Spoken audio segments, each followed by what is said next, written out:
This is 2OF Entertainment.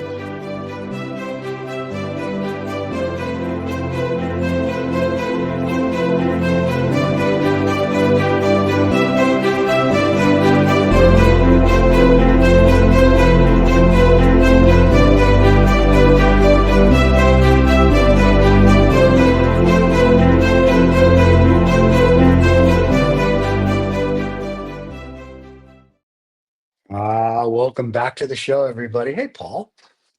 Well, good day to you. How you doing? Oh, it's January. We're doing January. Get Trump's through going to charge tariffs to January, Canada now. Doing Well, good. Wonder if Go we ahead. have to charge the show. I wonder how that works. I guess it's free because it's over the internet. So, Well, it's January. I think it's probably a productive month for artists. I mean, they really just hunker down in the studio. I know in Canada that's the way it is. It's Right. cold outside, and you're not doing a lot of moving around. The big shows have been done initially from last year, like up to Right. Christmas, all the pop-up shows and different places, and now we're kind of in a get work done. People have a coffee, go to the studio, and just generate content and get your paintings done, get your stuff done. But today, we have a different artist today. There's none of that painting stuff, no sculpture. None of that painting stuff. None of that painting stuff anymore for a while. We have an artisan jewelry maker. Now, I say that. I mean, we're going to show jewelry, but when you look at her work, it's not just about bangles and bling that sits on your ears and your arms and necklaces and things, but she's a sculptor. So she has this new medium that she's developed or found that it's been around for a while, but she discovered it, and now she's using that medium to sculpt within the jewelry. So she's mostly does commission work. Okay. So she can custom do things for people that, I'll say you have a dog that maybe has passed, or it's your favorite dog, and she can make that portrait of the dog into a necklace that's very precious and a part of you. You can carry it with you all your days. So it's like you can carry that love heart around you. So it's quite a giving piece, and I was quite taken by what she's doing with this stuff. It's different than just putting beads on a string, and working with metal. And she works with precious metals and different things, but she'll work with things that she's been given, and we can talk to her, given by the client that wants them incorporated into something. Right. So I was talk about we're going to talk to Dawn Lawrence Floen, and it's going to be very cool. But before we talk to Dawn, we were joking before the show. You have a sponsor. Congratulations. So we're going to play this. We're going to play the ad from the sponsor, and then we're going to bring Dawn in, and Dawn will tell us about her jewelry that she sculpts. So hold on, everybody. With the new HBN 3-outlet sensing countdown timer with remote control, you can set your whole house up to look like Christmas 24 hours a day, 7 days a week. The timer comes with a 2, 4, 6, and 8-hour countdown function. The outlets can be easily operated by hand or by a remote control with the dusk to dawn on and off switch. And they come with 3, 2, and 1 outlet accessories. We use them here at 2OF Entertainment. Here's the best part about that. On the cigar show, I said, hey, we have a sponsor. And Rizda was like waiting for me to talk about it. And I just hit the button. And he's like, that's it? That's your big... I'm like, dude, you can see a commercial. It's good. The link's below. Well, it's good to see something, it seems like a nice product. It's very cool. And we do use it, and nothing's blown up yet. And it's in California. That's what's holding your desk up. Is all those. Holding my desk up is all the boxes that I use for the product. Well, let's bring Dawn in because nobody cares about my glow in the dark sticks.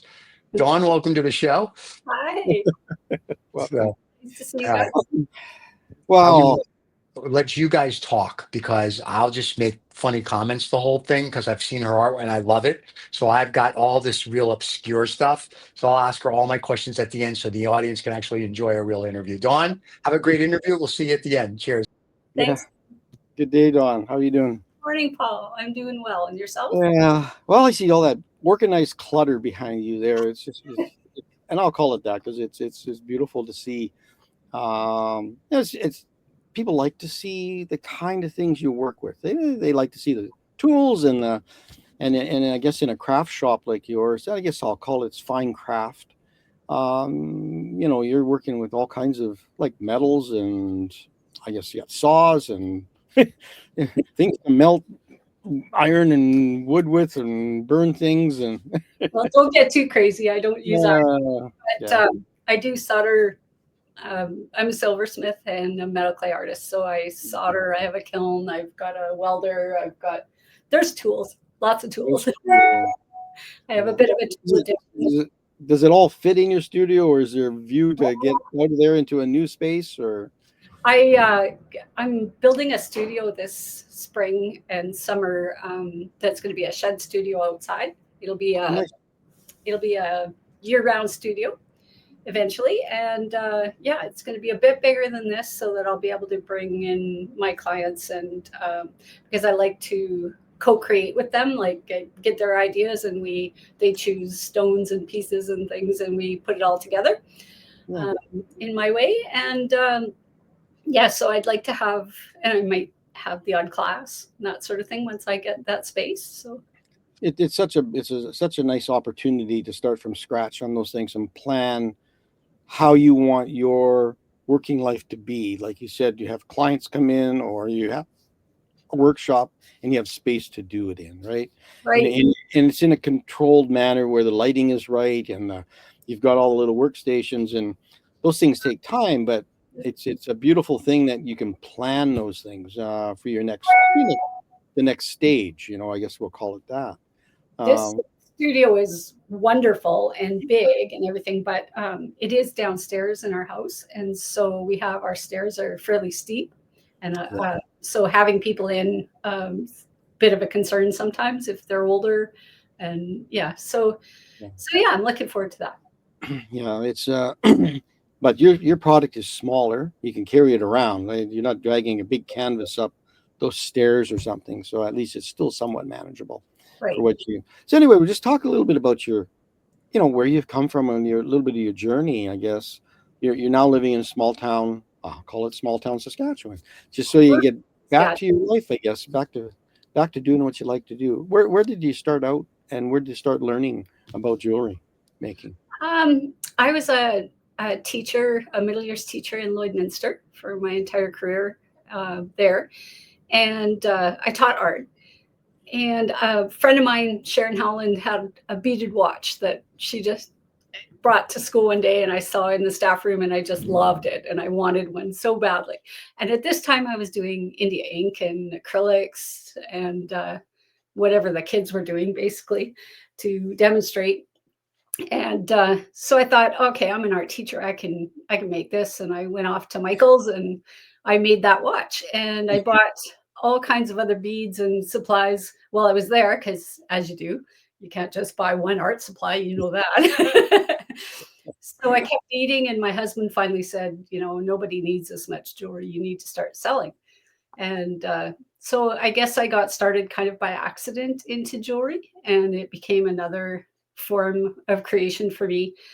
And then I still have that watch in my studio, by the way, the very first thing I made. Should I show it, or? Where you go? Yeah. This is the here it is. What I made, So I don't wear it anymore, but it's there as a reminder for how far I've come. Well, I think a lot of artists are like that. It's nice to keep an early piece where you've been, because it's kind of like it's a marker, right, in your scale. And now, how long have you been making jewelry now from that? I made that watch in 2006, so a while. Yeah. So you've been doing. Oh, go ahead. Yeah. Well, it's but like I said before, it's nice to have markers where you can sort of see where have I come in the last 5 years, right? And you say, am I progressing? And it's sometimes hard to evaluate yourself, but especially when you keep adding new techniques to what you're doing. And I've heard you've done that a little bit. I'm going to get Stephen to roll the first image here, and we'll done that a lot. Start up a little bit here. In 2009, I was at a teachers convention, and my friend said, you need to come to this clay workshop. So I went, and thinking it was going to be like clay for clay sculpture, pottery. and it was silver metal clay. Like you see, like those objects on the right are made out of silver metal clay. They're cast out of that. Well, Is it- it's not is it like cast.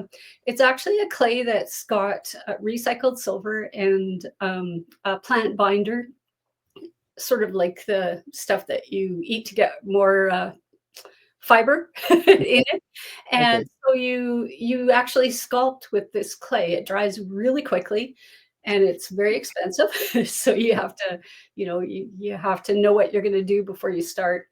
And so anyway, I went to this workshop and we ended up making a couple objects and I was just hooked. That was it. This was, this You're is hooked. to be added to my jewelry for sure because I loved clay sculpture already. It was just natural for me. So what you do is you make whatever you're going to make. You can carve into it when it's dry and you can sculpt with it when it's wet. So then you polish it up a bit and you put it in the kiln for a couple hours at 1650 and it comes out pure silver because all of the binder burns out and the silver pieces bond together. So it's not quite as strong as sterling because it's 99% silver. It's the more pure a metal is, the softer it is. Right. And so you have to go through some hardening processes and and you can make almost anything. So these bracelets were for Habitat for Humanity. They had a gala. So they asked me to make 50 bracelets to give to people that came to this gala. And so that was kind of the first time that I put silversmithing, metal clay and beading all together. And it's what I still do today. Yeah, no, it's beautiful. So there's not a lot of strength in the silver itself, but it's great for, like you said, sculpting and doing different things. It's good for the detailed parts, and I mean it's strong enough for the clasp because it's thicker, but you wouldn't want to make a tiny chain out of it. When you're making, when you're replicating 50 pieces, I somewhat think they're individually done, but how do you give them the semblance that they look similar to everyone, or are each one unique?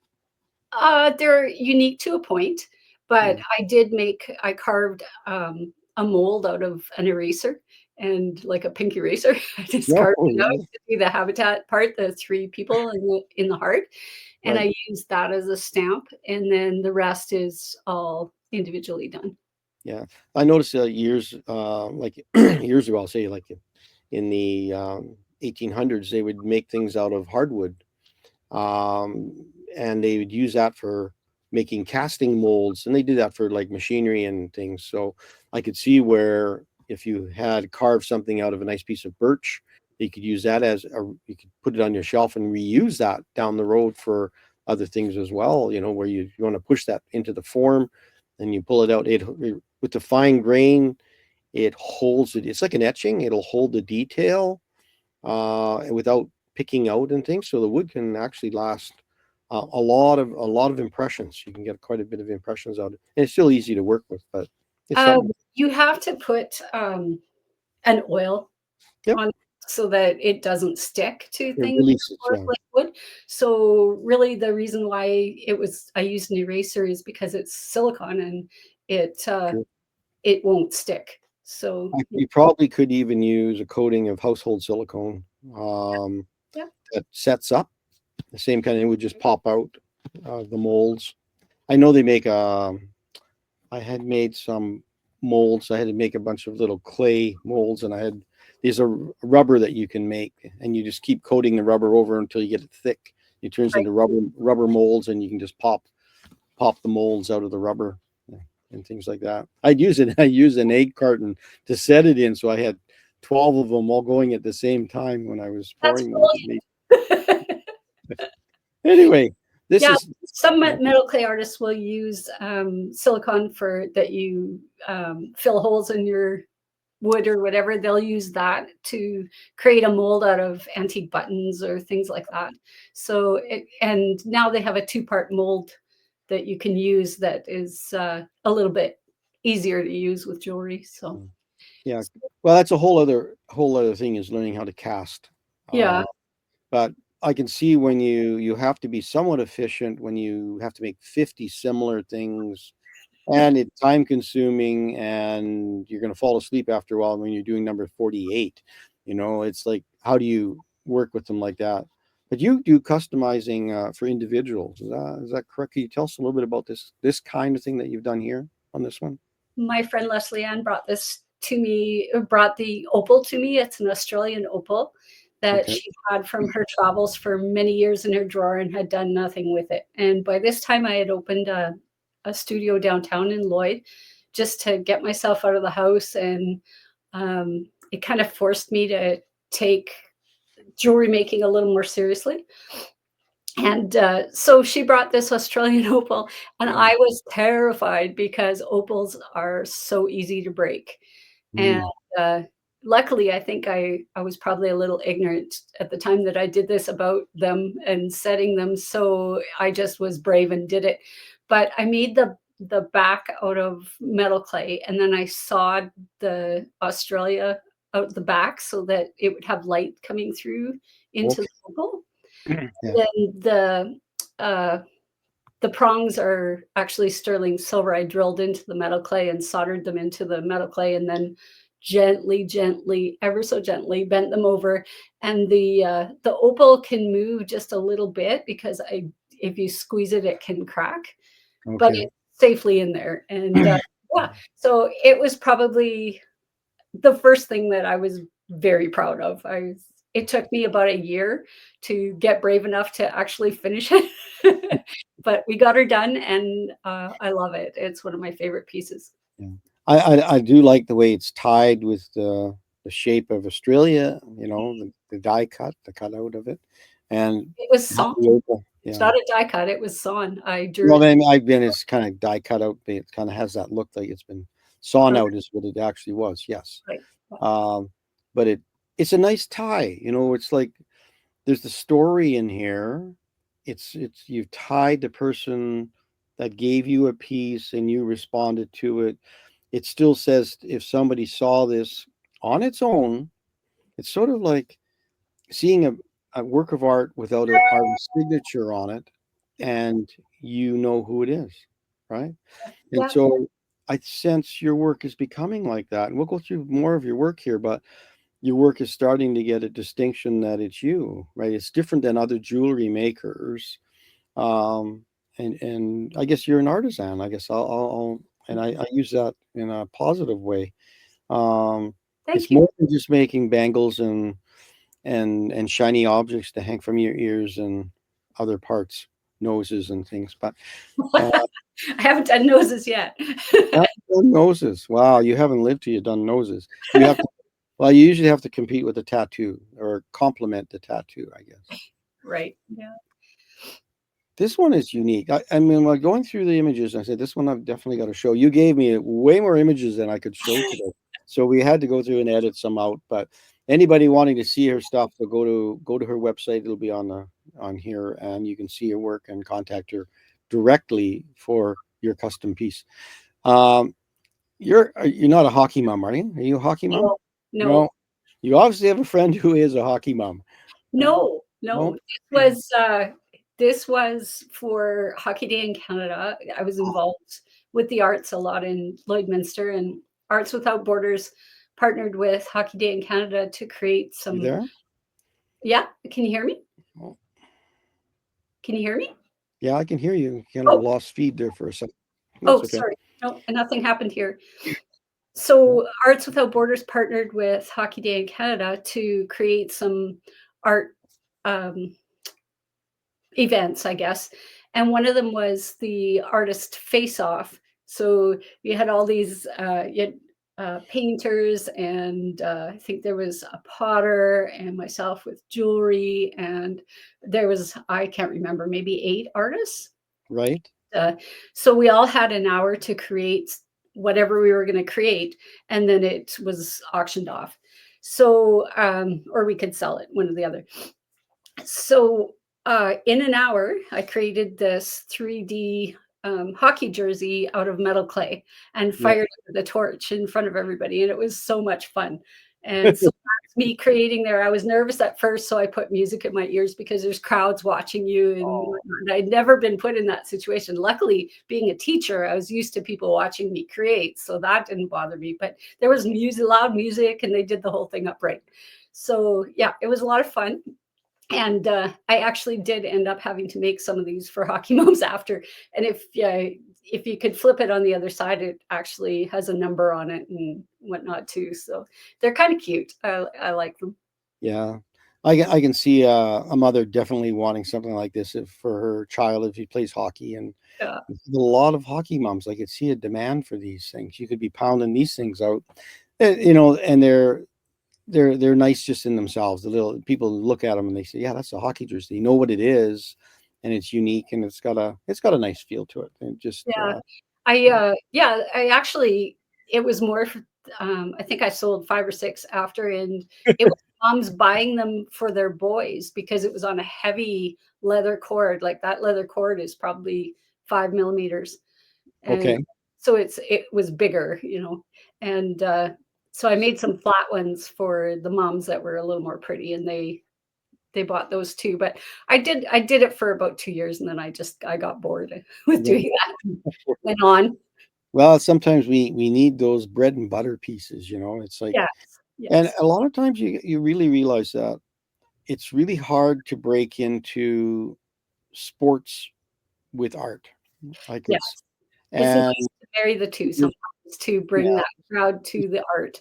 Yeah. this is a nice fit that it's subtle, but you can feed off of a sport, any sport, I would think. And it's additive to somebody who wants something to respond to in their sport that they love. Right. Or that someone's there, they can say they don't buy a painting, they don't buy a lot of other stuff, but it's a small item, it's not thousands of dollars. They can wear it, people know what it is. Again, there's a connection that your piece of jewelry gives them with other things. Yeah, they have a story. That's Yeah. kind of what, or they're personalized. That's what I like to do. Yeah. So I go back here. So we talked about, I think, in our opening about how portraiture. You're doing portraiture. It's sculpting, and it's the special silver clay that you can use gives you that option. I mean, it's a lovely option that you can use the part that you love to draw. You love to draw and sculpt anyway, correct? Am I in the yeah? So it's a love of a couple of different mediums that you can put together. And can you tell us a little bit about some of these things that are going on here? Sure. A little bulldog. I have an artist friend in Lloyd who's a potter, and she asked me to do a portrait of her sister's dog as a necklace for a gift for her for Christmas. So nice. That's Paco, the top one. And so, yeah, when she showed me that, I was like, I don't know about that. But she showed me a picture of him, and he had such personality. And right away, I just wanted to draw him. So it was on the left is the greenware state of the clay before it goes into the kiln. Okay. On the right is after it's all done and patinaed and everything to make the details stand out. Right.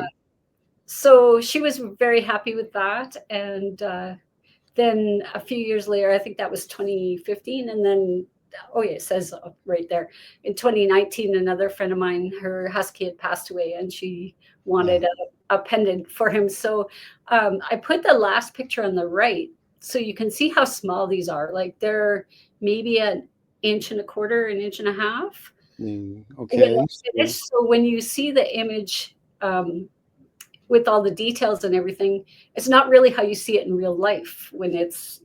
Is it the size of a loonie? Is that what we're saying? Yeah, maybe a touch bigger than maybe a toonie.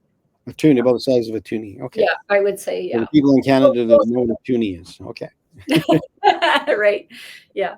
So these portraits they're very small, and I really enjoyed both of these. Like the husky, I probably did more carving out for his fur, and Paco, I did more additive sculpting with him.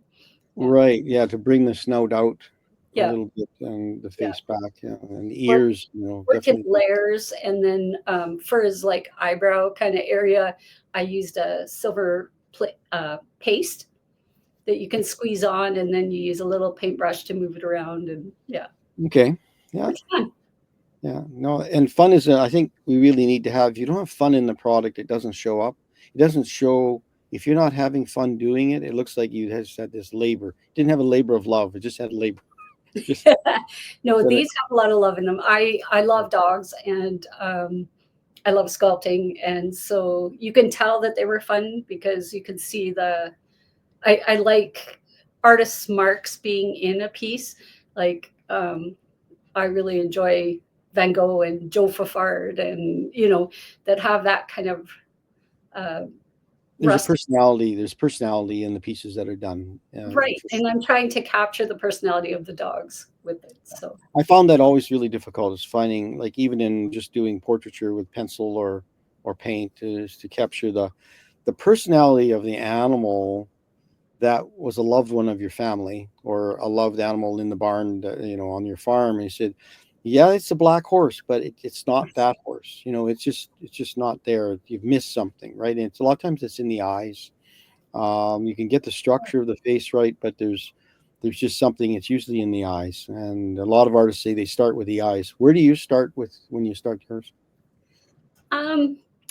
I actually draw them out in my sketchbook, and then I put a piece of clear plastic from like a duotang or whatever on it, and trace it out with a marker and cut that out. And I do that for each layer so that I have kind of a little template. Okay. Yeah. And then after you get the pieces kind of together and shaped, then I go back in with sculpting tools and paste and add and subtract until their personality is there. It's like drawing in clay. Yeah. Yeah, I can imagine working in those levels to build that up. And you don't want them too high because they'll catch on things as well, right? There's that. So in the polishing phase, you knock down a lot of that so that there's nothing sticking, pokey and sticking out, right? Because comfort's important in jewelry. Yeah. Good to know that process of how to go about things like that, and understand that it's not just one big block of clay and then you carve back into it. You're adding little pieces on top of it and building it up and adhering it together. Yeah. Very nice. It's got a nice personality on Paco for sure. I love that dog. Yeah. It's my favorite. Tell us this project. This was a labor of love, let me tell you. So Canada 150 came along in 2017, and anniversary, yeah. I really wanted to push my abilities and to put something into the Arts Without Borders juried show in Lloyd.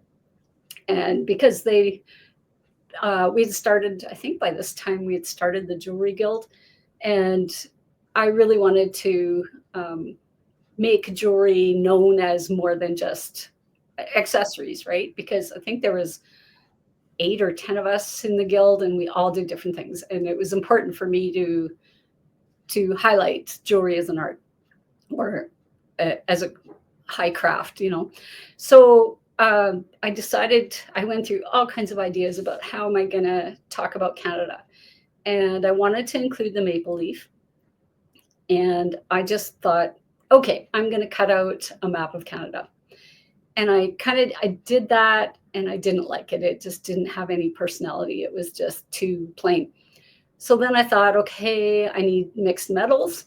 So I started to cut out each province out of brass sheet. And I liked that, and I couldn't figure out how I was going to put them together. And eventually I drilled and used jump rings to do that.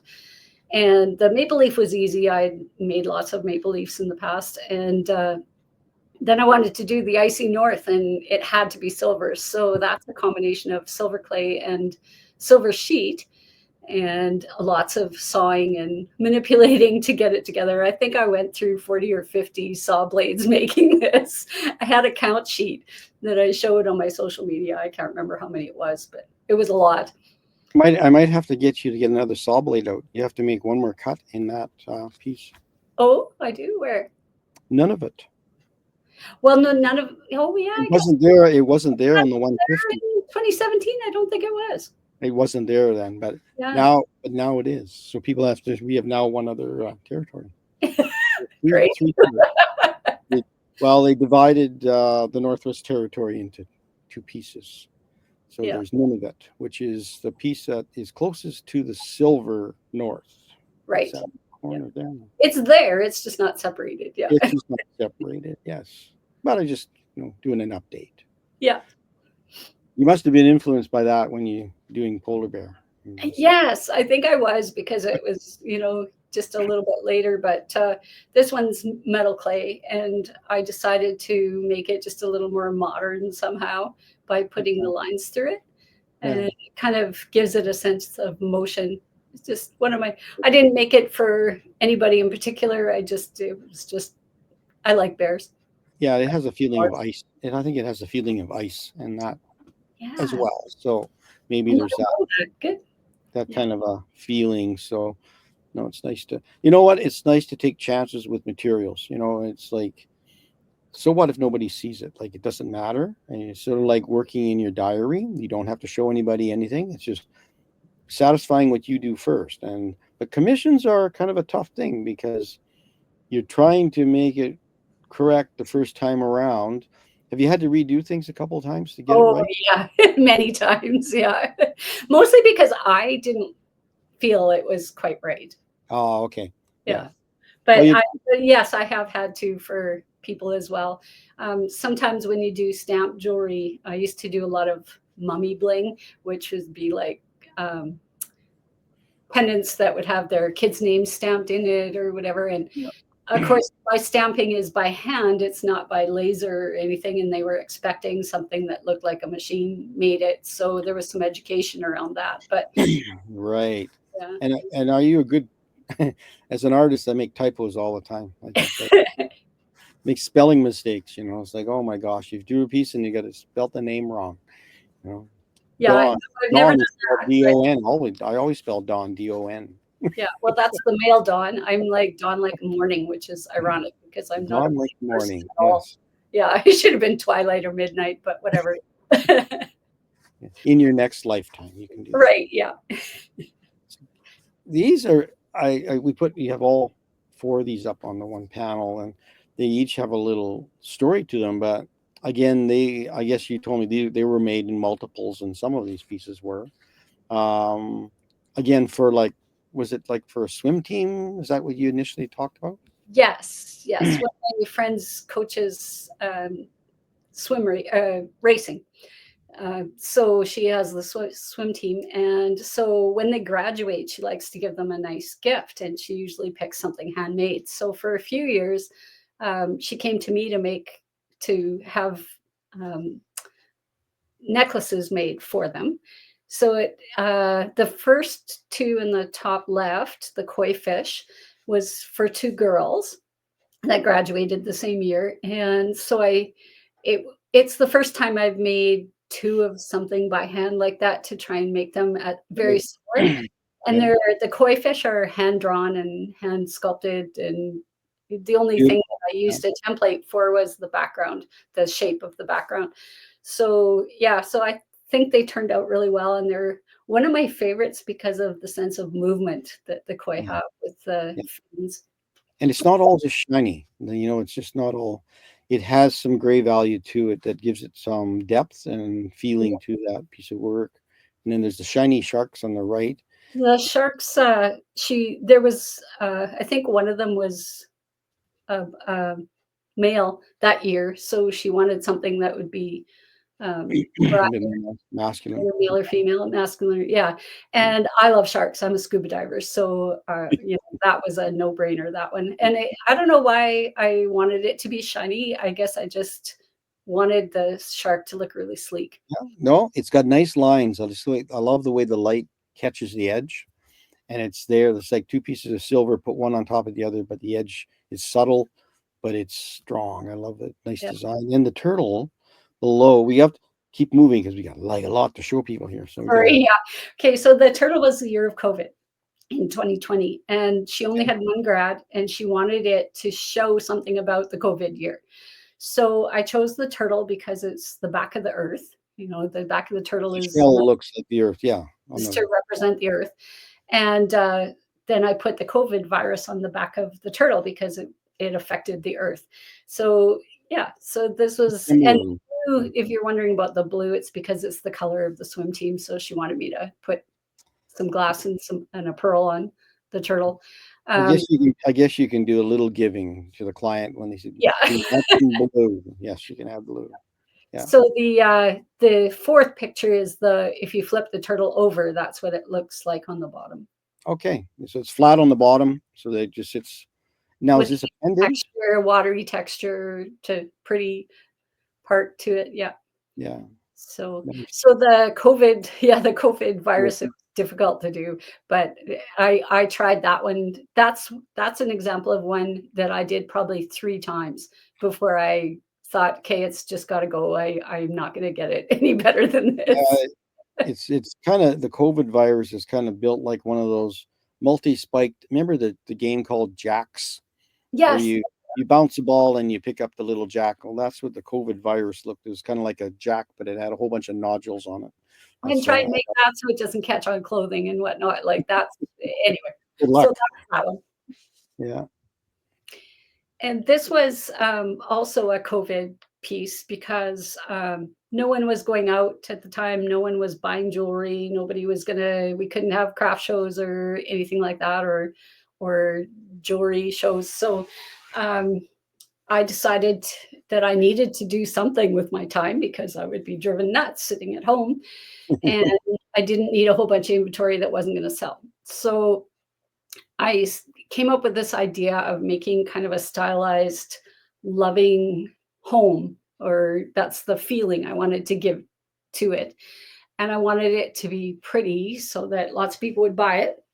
And I chose the prehnite stone because it has a meaning of caring, in particular, caring for those who care for others. And so I put those together and I decided that I wanted to give back to the community and I wanted to do something for the unhoused. We'd had an art store downtown for a few years in Lloyd, myself and two of my friends, Beth and Kate, and we witnessed a lot of unhoused people in the area. And so it was a labor of love, and I started making them and advertising them to sell, to give back to the shelters in Lloyd. And it kind of took a life of its own. I had some people approach me, and then a realtor, Chris Hassel, sponsored me. So he paid for the supplies. And I don't know how many of these I made, but Home Hardware got on board and sold them at their store. And so we together made $10,000 for the shelters in Lloyd, which wasn't much because you have to divide it between 3 or 4 of them, but it was more than I thought. I in my head, I was like, okay, I'll make, a few $100 or $1,000.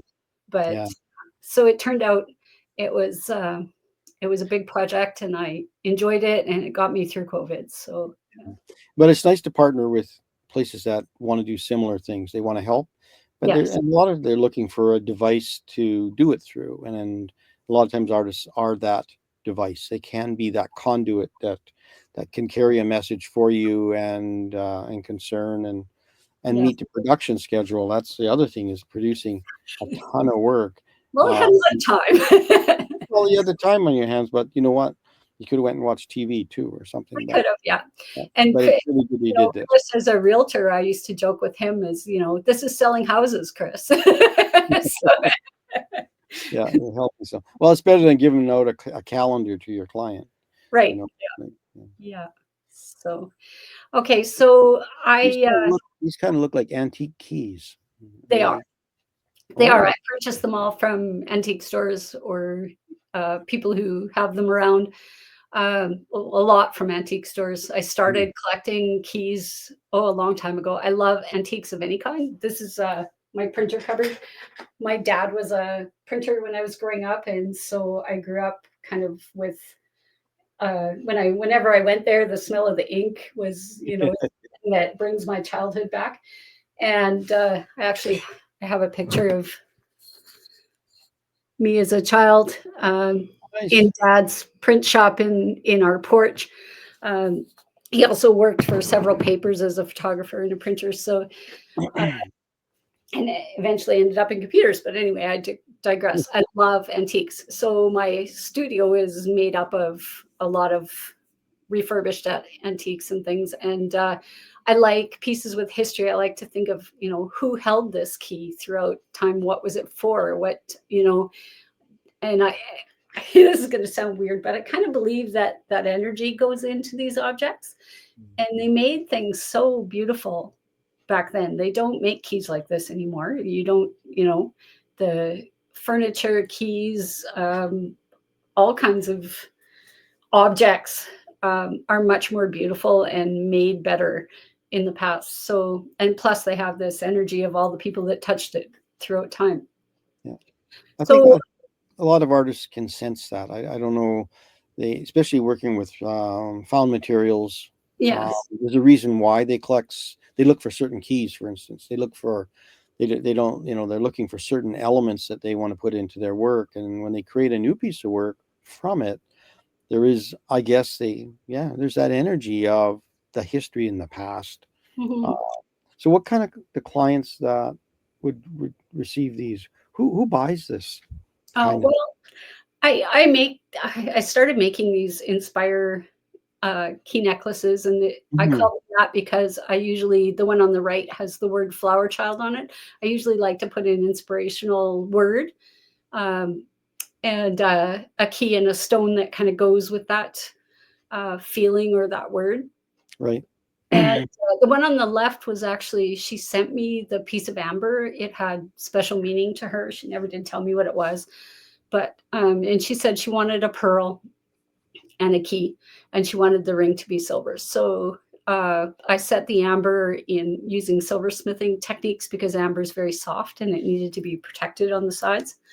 So and I don't know why I chose that key, because the amber just kind of had a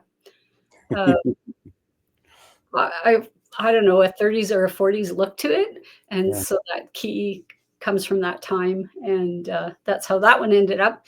And the one on the right was for a friend who is a little bit younger than me, but she is a flower child. And that word brings to me youth and I don't know, like the sense of the 70s and the joy and the music and the joy from gardening and so on. And she chose the stone, the rhodochrosite, and I chose the key to go with it. So I like to co-create with my custom people. Yeah. No, it does have a flower child feel about that piece. There's a lot of dangle in that one. Like it's big. Yes. Right? Yeah. There's a lot of stuff going on. I was just saying with the amber piece, I was They going. all come to about here when you. Yeah. Oh yeah. So I was thinking about the amber piece, and I think is there. Oh yeah, I see that. That's quite nice. Yeah. Is there a mosquito in the amber? Right. And no, there wasn't. But it was a piece from BC, and it was old. I would say, well, not old, but probably from the 60s, I would say. Yeah, no, I love that. Love the color of amber. It's a beautiful color. It's got that warmth to it. Yeah. Now, I used more of that sculpted clay. Yes. So I used to do this, and I still probably would if someone asked, but I haven't for a long time. I got bored with it. The mummy bling thing where I would put kids' names and whatnot. But this one was designed way back when a friend asked me to do. She likes genealogy, and so she asked me to do a tree, like for a family tree on it, and with her kids' names a long time ago. And this led to doing several trees along the way like this. And this one I liked because she just wanted family on it. She just wanted it to be meaningful to her. She knows who her family is. I didn't need to stamp the names. And she said, I'd really like a heart somewhere. So the stamping of family is balanced by the heart. It's kind of like a painting, I guess. Yeah. And then I used a leaf texture on the back with the leaves kind of look like hearts. So it's got that romantic feel. Yeah. No, it's you should go into making Roman coins or something. Yeah, that's kind of the same feel like that. It is. There's a minimalism to them. So our coins are fairly detailed these days. Yes. But and I do love the simplicity of old coinage. Some of it was quite beautiful. I'm gonna go along here. This one is very different from what I usually do, but I was inspired by something that happened in our family. Our niece was really sick in the hospital, and no one knew what was wrong with her. And the nurse figured it out, and it ended up saving her. And so I wanted to do something special for this nurse. Like, no one asked me to. I didn't, but I just felt the need to do it. And so I made the stethoscope heart, and I feel like she was an angel for saving her. So that's nice. Those are nice things to give. Beautiful. Yeah, and makes you want to try just looking at it. I'm sure. Well, it has a lot of meaning for you, but also there's a connection with that nurse. Right. And so my sister-in-law gifted it to the nurse, and I don't know what happened to it. I don't know who the nurse is or anything, but I just felt compelled. Yeah. I'm sure she cherishes it. And this was a bracelet that I made for a very dear friend, and bluebirds have meaning to her. I actually made a necklace in metal clay that has a bluebird on it that has the same kyanite and the same loop connectors and whatnot that I made. And I just had a very good picture of the bracelet, so I wanted to put it in. And even when I do silversmithing techniques like this, there's no metal clay on this. I like it to feel old. Yeah, there's something. This was a commission from actually for a very dear friend's wife. They're both dear friends.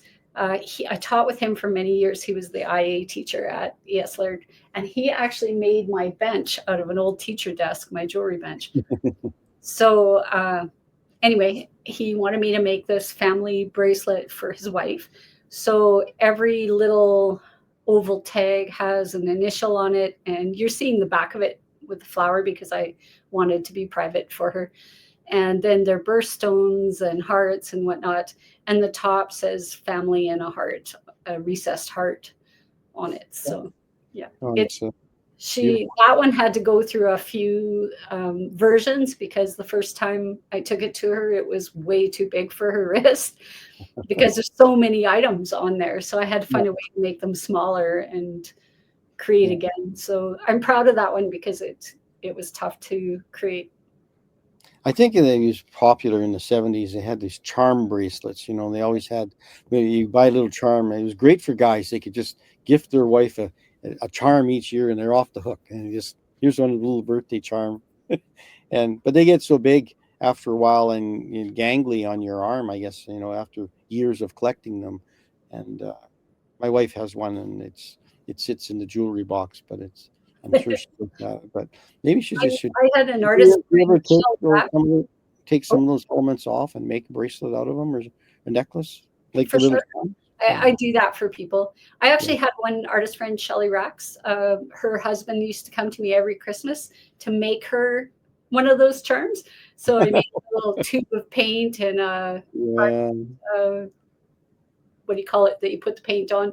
Palette, yeah, and brush and enameled the little colors in. And then I made another one with her son's jersey on it that kind of looked like a Pandora charm. Yeah. So and then they moved away. So I don't get to make those for her anymore. Oh, well, they can always order online, like on your website, really. Well, or message me over social media is probably better. Yeah. So we've always talked on our site about where our ideas come from. And, generally if you travel and you keep your eyes peeled, like you're looking for things, this looks like you've got an element from something that's architectural, I think. Right. Yeah. Architectural details, especially on antique or hand wrought things like this gate, are really inspirational to me. I'm always looking at pictures of buildings in India or that sort of thing for some of the window shapes and that kind of thing. This was an actual photo that I took in New Mexico. And then I'd already was making swirl earrings, but just having that little tendril of almost something growing on the inside, it almost looks like, a flower sprouting or something. I really liked that idea. So I incorporated it into some hoop earrings. Yeah. I guess in agriculture, it's called the two-leaf stage. Oh, okay. Yeah, your plant is at the two-leaf, which is very early stage at the two-leaf Right. stage. But I can see how it applies very nicely to the heart necklace. That's there for a different reason. I made that as a 25th anniversary gift for two very, very good friends. The husband who I played ball with for many, many years asked me to create it for his wife, who I taught and then later played ball with as well. And they met playing ball. So you can't see it, but up here, up on the top by the top of the form, there's two shapes that almost, if you knew that they were supposed to be baseball bats, you would know, but you wouldn't know if you just looked at it and no one told you. And then the circles just below them are like baseballs. They have a baseball texture around the outside. And then her kids' birthstones. And there are 25 citrons in the chain. And the heart on the inside says wife and mother. So only she can read it if she looks down at her. It's on the inside of the heart. And on the bottom side of the bats so the heart represents their marriage and, her roles now as a wife and a mother. But the top ones for when she was still single playing ball say sister and daughter. And Rennie, who commissioned it, said that he wanted it to represent Sandy in all of her roles. And so I think I accomplished that in a pretty way. Those are hard tasks to do. I mean, I made it for them because I know them so well. So these are the people I really want to create for. Somebody who has an idea, and he doesn't, he wouldn't have any clue of how to put that all together, but he could just kind of said, I want it to be like this. And I know Sandy, she's a pretty blonde gal that, and so anything I made couldn't be clunky. It had to be pretty for her. Well, that's good. I love it. Yeah. There's another one with a bird. This one was a commission for one of my best friends that I went to school with since grade 8. And she was buying it for a friend that I didn't know who was turning 50. And so all she said to me was she wants something to represent her newfound freedom as an empty nester. It had to be pretty and it had to have pearls. And that's all she told me. So the circle that the bird is hanging from, it represents the empty nest. Yeah. And she said she'd like a feather in there. So I've got the feather. You've got it on the side there. Lovely. Yeah. And then the bird represents her newfound freedom. So it's a nice connection piece, the feather. Otherwise it would just be pearl, pearl, pearl, right? All the way through. Yeah, it'd be too plain. I don't. Yeah, it leads your eye only to the nest and then the bird, but the feather is a nice connection. I like that breakup of that. It's nice to have those creative freedoms to do things like that. Yeah, she's very trusting. So I had to put this one in because I know you do earrings, and everybody said, "Does she do earrings?" I said, "Boy, does she do earrings!" I do all kinds of earrings, and some are more artsy than others, and I've created big earrings for people because that suited them. But I'm a dainty girl. And I'm also trying to find ways to be more, I want to say minimalist, but I don't mean it in the art way. I mean it in the own less way, to be more kind to the environment and so on. So you can rebuild or reuse whatever. So if you wanted to be a green day, you can make yours green. Reuse the hoop to do something differently. Is that what you're saying? Well, I actually use recycled silver for most of my things and recycled copper. So I'm already.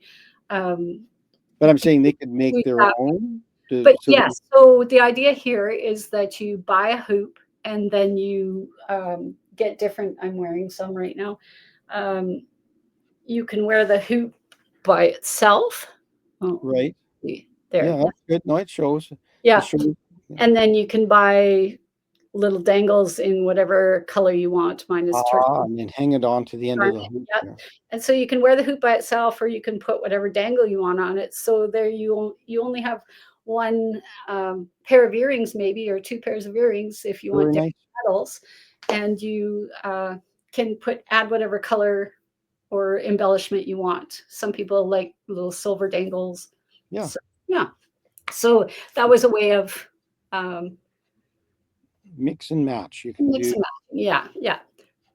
And done I've a lot of learning over the time. Like I've had some really great instructors in jewelry. I took silversmithing from Robin Cornelius, and I took metal clay courses from Carrie Steele. And I don't know if you know any of these jewelry names, but they're very, some of them are well known. Hadar Jacobson is a metal clay artist that's really well known, and Patrick Kuzik, who lives, both Hadar and he live in California. And the latest, Holly Gage, I took stone setting in metal clay from her. And the latest one was Lorena Angelou, I think is how you say her name. She's a Mexican artist in the States. And she actually, the bird with the flower on it is very much from her influence. I had just taken her course.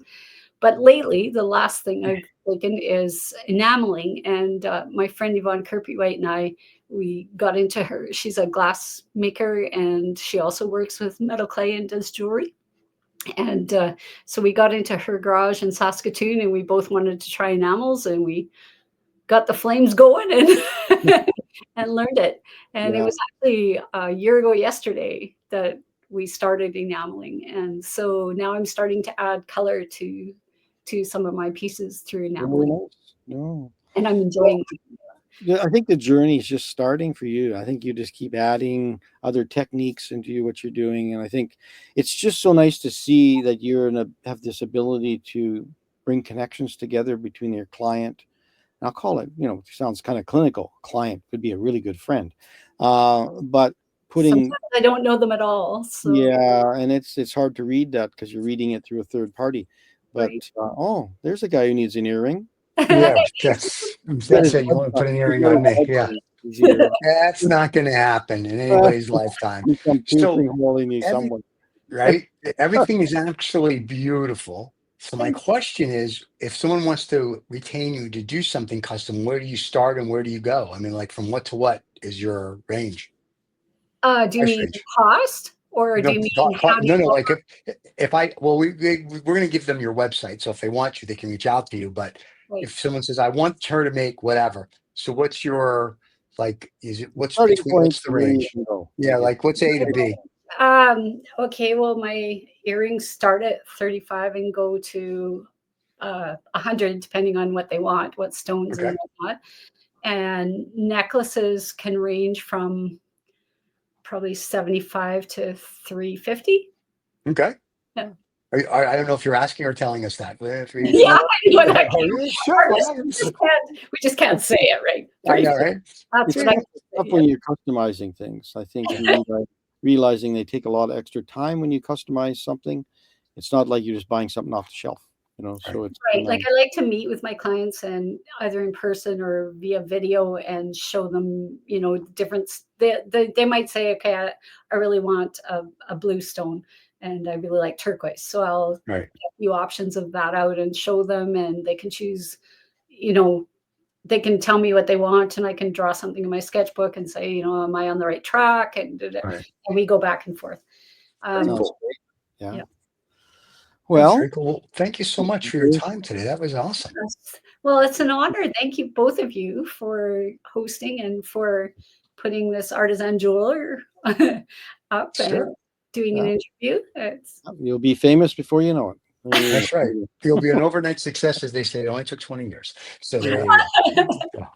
Well, everybody, your 15 minutes of fame. That's right. Actually, it'll be 60 minutes of fame. So here's your 60 minutes of fame. And it was a pleasure meeting you. So everybody that's watching, Don't forget to like and subscribe. And if you like what Dawn's doing, reach out to Dawn. Her links will be below, and have her make an earring for you. And if you just need one, we don't want to know. Anyway, there you go. Everybody have a wonderful rest of your week. We'll see you all next Thursday. Cheers, everybody. Great.